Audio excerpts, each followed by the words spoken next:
Disclaimer: I am not a spokesperson for the USPS, nor do I speak on their behalf. I am an active employee who works as a clerk.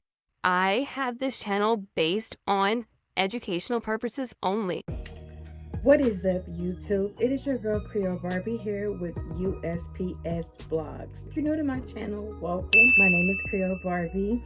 I'm a current USPS employee. I work as a clerk in letter automation. I make tons of content pertaining to USPS as well as the postal experience. If you want to get to know more about me and what I do here on my channel, be sure to check out my USPS playlist where I have tons of videos pertaining the USPS. I'm not going to talk too much, so we're going to actually jump straight into the topic for this video. So if you guys have watched my YouTube short, then you saw that I spoke on Maintenance Craft, that they have an in-service open season from March 1st to March 31st for the Maintenance Craft. I'm going to get more into how this can actually work for you. Once a year during the month of March 1st through March 31st, all career employees may request to be tested for Maintenance Craft eligibility, ratings, and placement on in-service registers. Also during March,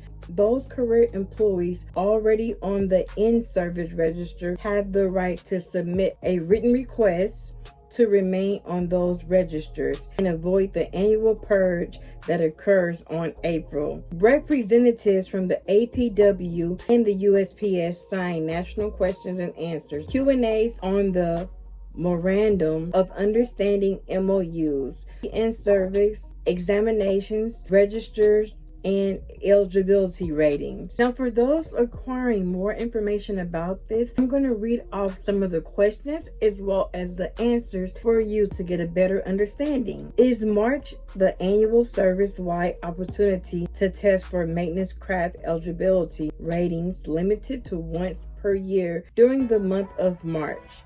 Yes. Who is eligible to participate in the annual opportunity to test for Maintenance Craft eligibility ratings? All career employees are eligible. Can Maintenance Craft employees participate in the annual opportunity to test for Maintenance Craft eligibility ratings? Yes. If in-service registers do not exist, where are the exam results placed? The HRMSS coordinator is responsible for placing the results in the employee's EOPF.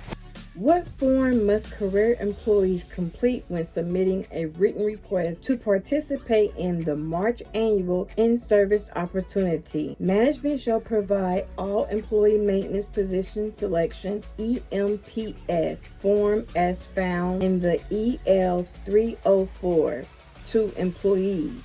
What occupational group can career employees request to receive eligibility ratings for?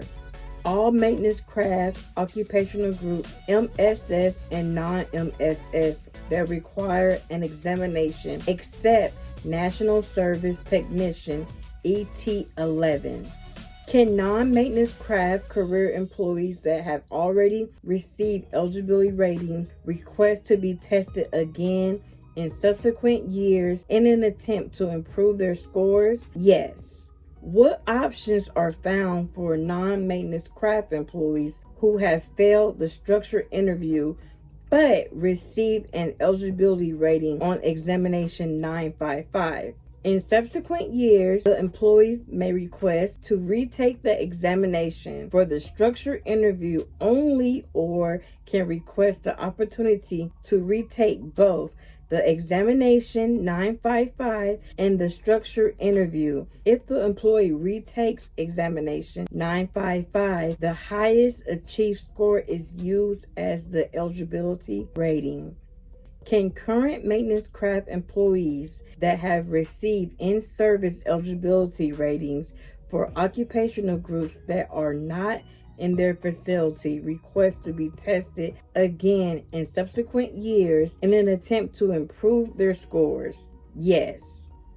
What happens if an employee is a no-show for the proctored exam, or structured interview during the in-service process. The employee is deemed ineligible and may request to take the exam structured interview during the following year's annual opportunity.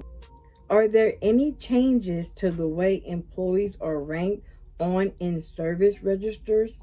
No, there are no changes.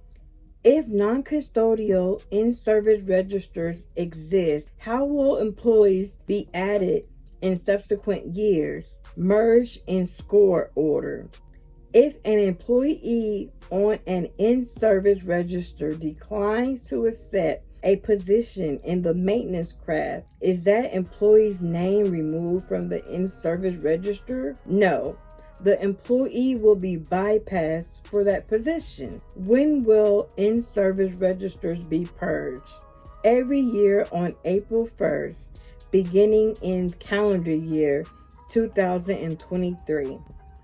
What must employees on in-service registers do to avoid the April purge and remain on the in-service registers? Employees must submit a written request by March 31st to the district HRMSS coordinator. The exception is employees on custodial in-service registers which are not purged. Is there a specific form that employees must use to submit their notification to management of their intent to avoid the April purge and remain on the in-service registers? No.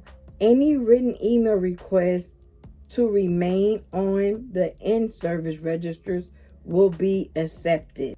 Okay, you guys, that wraps up the questions and answers segment on how the maintenance craft works for eligibility when testing. It has deadlines. It also tells you what forms is necessary that needs to be submitted by what date. If you guys are wanting to try to get into something new as the maintenance craft, then I hope this video helps you. Be sure to subscribe to my channel if you hadn't done so already to stay more connected with me in future videos. In the meantime, thank you for watching my channel and I'm out.